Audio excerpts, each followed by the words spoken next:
사랑하는 여러분, 다니엘서 12장은 다니엘서의 마지막 장입니다.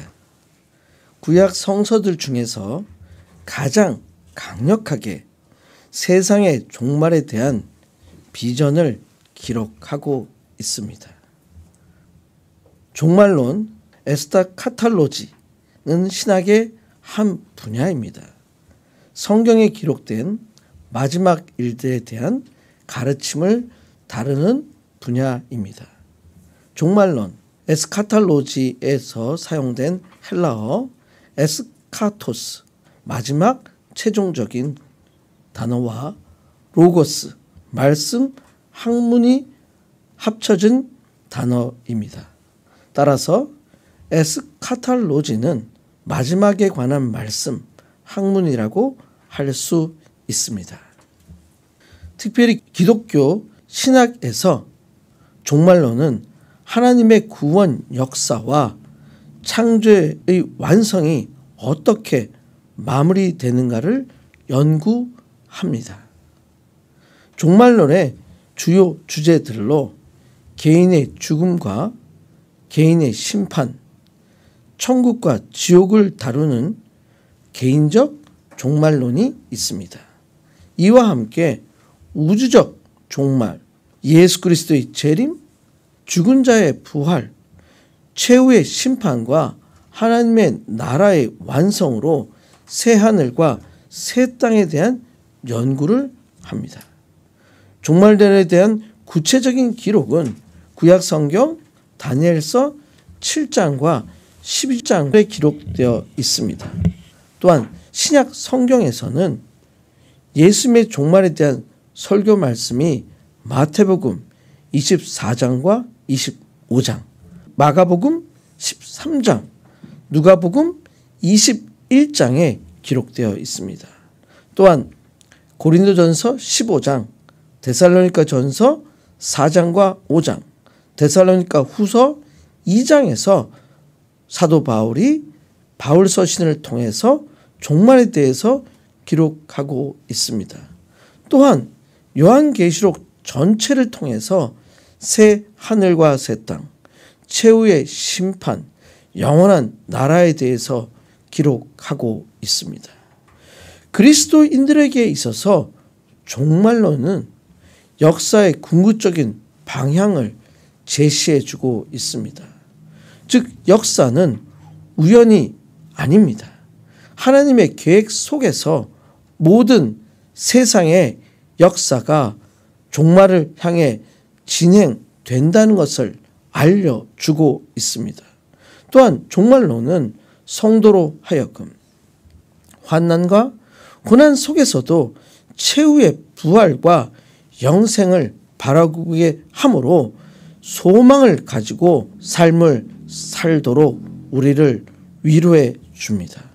이와 함께 종말론은 종말을 기다리는 성도들이 가져야 할 윤리적 책임을 강조함으로 거룩한 인내의 삶을 살도록 제시해 주고 있습니다. 마지막으로 종말론은 역사의 시작과 끝이 하나님의 주권 아래 있음을 선포해 줍니다. 따라서 종말론은 죽음 이후 예수님의 재림, 부활, 심판, 새하늘과 새 땅에 관한 교리로 그리스도인의 믿음과 삶을 지탱해 주는 궁극적인 소망의 신학이라고 할 수 있습니다. 다니엘서 12장은 마지막 때의 환난, 부활, 심판, 의인의 영광, 하나님의 정한 시간을 직접적으로 다루고 있습니다. 이 내용은 신약에 있어서 예수님의 종말 설교와 요한계시록의 토대가 됩니다. 그렇기 때문에 대부분의 학자들은 다니엘서 12장을 구약의 대표적인 종말론적 장이라고 부릅니다. 오늘 말씀의 제목은 너는 가서 마지막을 기다리라입니다. 오늘 본문 말씀을 통해서 다니엘서 12장의 종말에 대한 기록을 살펴보므로 종말을 준비하는 그리스도인들이 어떤 자세로 삶을 살아가야 하는지에 대해서 하나님께서 주시는 메시지를 함께 살펴보도록 하겠습니다. 먼저 다니엘서 12장 본문을 통해서 종말의 삶을 사는 그리스도인들에게 주시는 첫 번째 메시지는 책에 기록된 모든 자가 구원을 받을 것이니라입니다. 다니엘서 12장 1절에서 특별한 책이 소개되고 있습니다. 생명의 책, Book of Life입니다. 다니엘서 12장 1절입니다. 그때 내 민족을 호위하는 큰 군주 미가엘이 일어날 것이요 또 환란이 있으리니 이는 개국 이래로 그때까지 없던 환란일 것이며 그때 내 백성 중 책에 기록된 모든 자가 구원을 받을 것이라. 여기서 말하는 책은 단순한 기록이 아닙니다. 하나님의 구원 언약 안에 있는 자들의 이름이 기록된 책을 의미합니다. 그렇기 때문에 생명의 책입니다. 생명의 책에 대한 기록은 출애굽기 32장 32절과 33절에서 모세가 이스라엘의 죄를 사해달라고 간구하며 주의 기록하신 책에서 네 이름을 지워 주옵소서라고 기록되어 있습니다. 즉 이것은 하나님의 백성의 이름이 기록된 책의 개념이 구약 시대부터 존재하고 있음을 알려줍니다. 시편 69편 28절에서도 그들을 생명책에서 지우사 의인과 함께 기록되지 말게 하옵소서라고 기록되어 있습니다. 신약에서는 빌립보서 4장 3절에서 생명책에 이름이 기록된 자들이라고 언급되어 있고 요한계시록 20장 12절과 15절에서 심판 때 책들이 펴 있고 생명책도 펴졌다라고 기록되어 있습니다. 즉 생명책에 기록되지 않은 자들은 사망에 던져집니다. 따라서 다니엘서 12장 1절의 책은 바로 생명책, 즉 구원받을 자들의 명단을 적은 거룩한 책입니다. 이러한 책에 이름이 써져 있다는 개념은 하나님의 기억과 언약의 보증을 상징합니다. 즉 하나님께서 인간의 행위와 믿음을 기록하시고 기억하신다는 것을 상징합니다. 하나님께서는 절대로 의인을 잊지 않으신다는 것입니다. 끝날 때 반드시 구원하시겠다는 보증을 해 주시는 것입니다. 즉 생명책의 개념은 책에 기록된 자는 반드시 구원받는 구원의 확실성을 보여주고 있습니다. 그러나 생명책에 기록되지 않는 자는 영원한 심판을 받게 되는 심판의 공의성을 보여주고 있습니다. 생명책의 기록은 단순히 혈통적 이스라엘이기 때문에 구원을 받는 것이 아니라 믿음으로 하나님의 언약 안에 속한 자, 즉 그리스도 안에 있는 자들이 언약 백성의 정체성을 가지게 된다는 것을 보여주고 있습니다. 그렇기 때문에 다니엘서 12장 1절의 말씀을 마태복음 24장에서 예수님의 종말 설교와 요한계시록의 대환란과 심판 장면과 연결시키게 됩니다. 예수님께서 큰 환란이 있으리니 라고 말씀하셨습니다. 이것은 다니엘의 예언을 직접적으로 인용하신 것입니다. 12장 2절입니다. 땅의 티끌 가운데서 자는 자 중에서 많은 사람이 깨어나 영생을 받는 자도 있겠고 수치를 당하여서 영원히 부끄러움을 당할 자도 있을 것이며, 땅의 티끌 가운데서 자는 자에 사용된 잠은 성경에서 죽음을 상징합니다. 특별히 티끌, 이것은 인간의 육체가 다시 흙으로 돌아가는 무덤의 의미를 가지고 있습니다. 이 구절은 성도들의 영원한 구원이 성취되는 그때, 종말의 때에 이미 죽은 자들 가운데서도 많은 자들이 영혼뿐만 아니라 육체적으로 부활하게 될 것임을 가르쳐 주고 있습니다. 그런데 두 가지 부류가 있습니다. 이렇게 부활하는 자들은 심판 앞에서 자신의 신앙적 삶과 불신앙적 삶의 여부에 따라 영생의 구원을 얻기도 하지만 영원한 형벌을 받게 되기도 합니다. 이것은 그리스도의 재림 때에 의인과 악인이 함께 부활한다는 사실을 구약에서 처음으로 언급한 것입니다. 다니엘서 12장 2절은 구약에서 가장 분명히 부활 신앙을 언급한 구절입니다. 신약의 요한복음 5장 28절과 29절, 고린도전서 15장, 데살로니가 전서 4장 16절에서 최후의 부활에 대한 가르침과 바로 연결이 되고 있습니다. 다니엘서 12장 3절입니다. 지혜 있는 자는 궁창의 빛과 같이 빛날 것이요, 많은 사람을 옳은 대로 돌아오게 한 자는 별과 같이 영원토록 빛나리라. 지혜 있는 자, 많은 사람을 옳은 대로 돌아오게 한 자에 대한 보상을 알려주고 있습니다.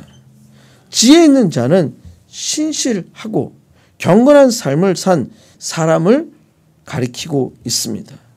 많은 사람을 옳은 대로 돌아오게 한 자는 지혜로운 자와 동일한 말이라고 할 수 있습니다. 그들의 삶의 열매는 그들을 통해 구원을 받게 된 새로운 신앙인들입니다. 즉 예언된 박해에도 불구하고 끝까지 하나님 여호와 신앙을 지킨 그리스도인들이 누리게 될 참된 승리와 영광을 상징적으로 보여주고 있습니다. 궁창의 빛과 별은 그리스도의 영광의 상징입니다. 영원한 천국의 삶을 보장받게 된다는 것을 알려주고 있습니다. 이 다니엘서 12장 3절은 마태복음 13장 43절에서 의인들은 그때 자기 아버지의 나라에서 해와 같이 빛나리라고 말씀하신 예수님의 말씀과 매우 긴밀한 관계를 가지고 있습니다. 그렇기 때문에 복음을 전하고 사람들을 주께로 인도하는 사역에 대해서 하나님께서 궁극적으로 보상을 약속해 주고 계십니다.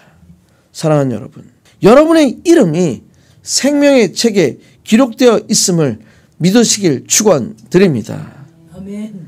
종말의 때에 부활이 있음을 믿으시길 축원드립니다. 여러분의 신앙의 삶이 지혜 있는 자가 되시길 축원드립니다. 여러분의 신앙의 삶이 많은 사람을 옳은 대로 돌아오게 한 자가 되시길 축원드립니다. 궁창의 빛과 별과 같이 그리스도의 영광에 참여하시는 한 분 한 분이 되시길 간절히 축원드립니다. 다니엘서 12장 본문을 통해서 종말의 삶을 사는 그리스도인들에게 주시는 두 번째 메시지는 마지막 때까지 이 말을 간수하고 이 글을 봉함하라입니다. 다니엘서 12장 4절입니다. 다니엘아, 마지막 때까지 이 말을 간수하고 이 글을 봉함하라. 많은 사람이 빨리 왕래하며 지식이 더하리라. 간수하는 것은 잘 보관하는 것입니다. 봉하는 것은 내용물이 밖으로 나가거나 외부에서 들어오지 못하도록 하는 것입니다. 즉 단순히 숨기거나 감추라는 뜻이 아닙니다. 이것은 계시의 보존을 의미합니다. 하나님께서 주신 계시를 변질 없이 보존하라는 것을 의미합니다. 계시를 받은 다니엘은 완전히 이해하지 못하지만 후일 하나님의 때가 되면 믿는 사람들이 이 말씀을 깨닫게 될 것이라는 것을 의미하고 있습니다. 특별히 봉함하라 하는 것은 비밀을 감추는 동시에 하나님이 정한 때까지 열리지 않게 계시를 잘 보관하고 있으라는 의미입니다. 다니엘서 12장의 환상은 다니엘 시대의 사람들을 위한 것이 아닙니다. 종말의 때에 성도들을 위한 예언입니다. 그렇기 때문에 다니엘에게 봉인하라고 하신 것입니다. 그러나 신약의 요한계시록에서 반대로 이 예언의 말씀을 임봉하지 말라, 때가 가까운이라고 계시록 22장 10절에서 기록되어 있습니다. 이것은 종말의 때가 도래했음을 보여주는 것입니다. 종말의 비밀은 인간이 미리 계산하거나 예측할 수 있는 것이 아닙니다. 하나님의 계획하신 주권적인 때가 되면 드러난다는 사실을 가르쳐 주고 있습니다. 따라서 봉한다는 것은 하나님의 주권적 시간을 상징합니다. 또한 그리스도인들의 인내와 신앙 생활이 필요하다는 것을 가르쳐 주고 있습니다. 모든 비밀이 당장 드러나고 알 수 있는 것이 아닙니다. 그렇기 때문에 그리스도인들은 믿음을 가지고 기다리고 인내해야 합니다.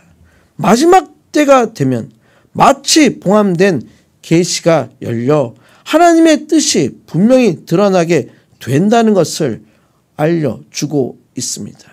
다니엘이 두 사람을 봅니다. 다니엘서 12장 5절입니다. 나 다니엘이 본즉 다른 두 사람이 있어 하나는 강 이쪽 언덕에 섰고 하나는 강 저쪽 언덕에 섰더니, 다니엘서 12장은 다니엘서의 10장부터 이어진 계시의 종결입니다. 즉 예언의 성취 시기가 천사들의 대화 속에서 재확인되고 있습니다. 이것은 다니엘서 10장에 기록된 내용에서 시작됩니다. 10장 4절에서 곧 다니엘은 티그리스 강에서 자신의 계시를 말해주던 세마포 입은 자와 다른 천사들을 보게 된다고 기록되어 있습니다. 이제 12장 6절입니다. 그 중에 하나가 세마포 옷을 입은 자 곧 강물 위쪽에 있는 자에게 이르되 이 놀라운 일의 끝이 어느 때까지냐 하더니 천사가 세마포 입은 자에게 묻습니다. 끝이 언제냐? 세마포 옷은 가는 배로 만든 희고 빛나는 옷입니다. 신적 위엄과 정결을 상징합니다. 10장 5절과 6절에 자세히 소개된 그리스도의 모습을 상징합니다. 끝이 어느 때까지냐는 것은 상징적으로 종말에 있을 7년 대환란의 후반부인 3년 반, 한때와 두때와 반때, 이것이 지나고 그리스도의 재림이 이루어질 때를 의미합니다. 이것은 12장 7절에서 기록되어 있습니다. 12장 7절입니다. 내가 들은즉 그 세마포 옷을 입고 강물 위쪽에 있는 자가 자기의 좌우 손을 들어 하늘을 향하여 영원히 살아 계시는 이를 가리켜 맹세하여 이르되 반드시 한때 두때 반때를 지나서 성도의 권세가 다 깨어지기까지이니 그렇게 되면 이 모든 일이 다 끝나리라 하더라. 세마포 입은 자의 모습을 보시길 바랍니다.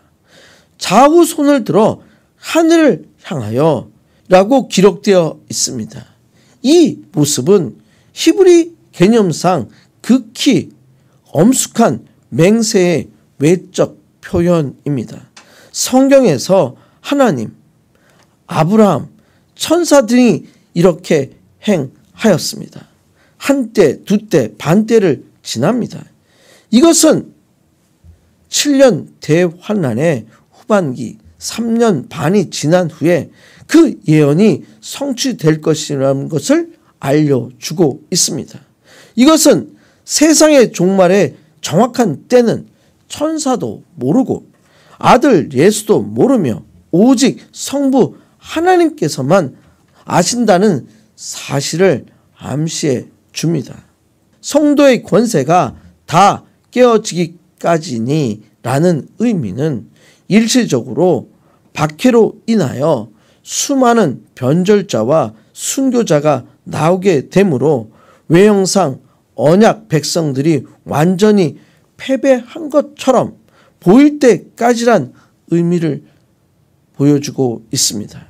궁극적으로 수많은 성도들이 적 그리스도의 가공할 핍박 앞에서 마치 패배하고 소멸되어 가는 모습을 보일 때라는 것을 가르쳐 줍니다.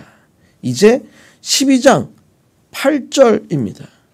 내가 듣고도 깨닫지 못한지라 내가 이르되 내 주여 이 모든 일의 결국이 어떠하겠나이까 하니 다니엘은 질문을 합니다.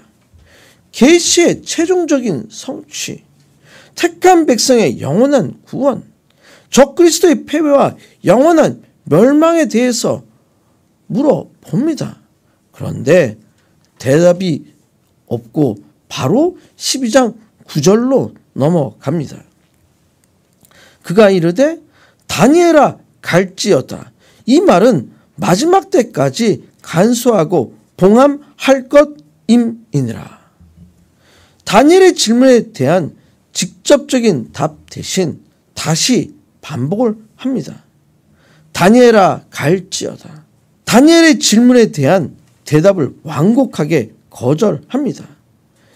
마지막 때까지 간수하고 봉함하라고 하십니다.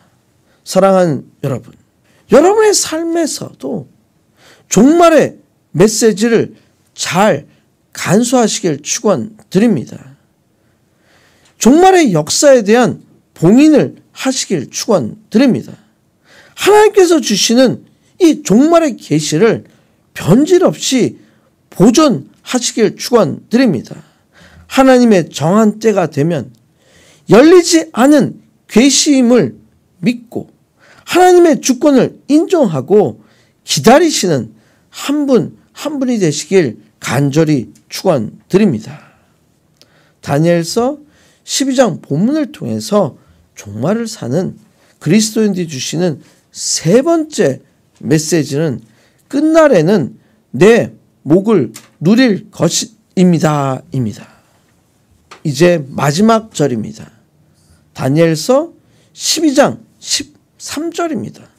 너는 가서 마지막을 기다리라. 이는 내가 평안히 쉬다가 끝날에는 내 목을 누릴 것임이라. 13절의 말씀은 하나님의 충성된 종인 다니엘에 대한 위로와 축복의 말씀입니다.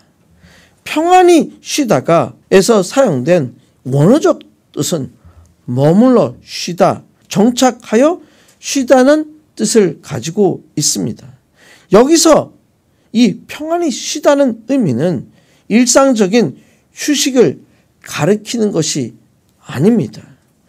육신이 다시 부활하기까지 무덤 속에서 평안히 쉬게 될 것이라는 것을 의미합니다. 즉 다니엘이 그리스도의 재림으로 있을 부활을 통해서 하나님의 심판대 앞에 설 때까지라는 의미를 가지고 있습니다. 그러면 그에게 영생의 구원과 함께 하나님의 큰 상급이 주어지게 된다는 것을 알려주고 있습니다. 이것은 끝까지 믿음을 지키는 그리스도인들이 마지막 날에 영원한 구원의 안식을 누리게 된다는 것을 약속해 주는 말씀입니다. 사랑하는 여러분, 종말의 환난과 종말의 때에 구원을 믿으시길 축원드립니다. 여러분의 삶에서 부활의 신앙을 가지고 사시는 분들이 되시길 축원드립니다. 종말의 때에 의인이 영광을 받는다는 것을 믿으시고 의인이 되시는 삶이 되시길 축원드립니다. 하나님의 주권적 시간을 믿고 그 주권적 시간을 기다리는 분들이 되시길 축원드립니다. 끝까지 믿음을 지키는 여러분이 되셔서 성도의 소망을 통해서 인생을 보람되게, 인생을 지키면서, 인생을 기다리면서 하나님의 뜻대로 하나님의 영광을 위해서 사시는 한 분 한 분이 되시길 간절히 축원드립니다. 아멘. 이 시간 함께 기도하시겠습니다. 하나님 아버지, 다니엘의 종말의 예언처럼 생명의 책에 이름이 기록된 자가 되게 하여 주시옵소서. 마지막 때까지 종말의 메시지를 잘 간직하고 봉인하는 자가 되게 하여 주시옵소서. 모든 역사 속에서 끝까지 신앙을 지킴으로써 다니엘에게 주신 축복과 같이 구원의 축복을 받는 자가 되게 하여 주시옵소서. 저희들의 삶의 주관자 되시는 예수 그리스도의 이름으로 간절히 기도드렸습니다. 아멘.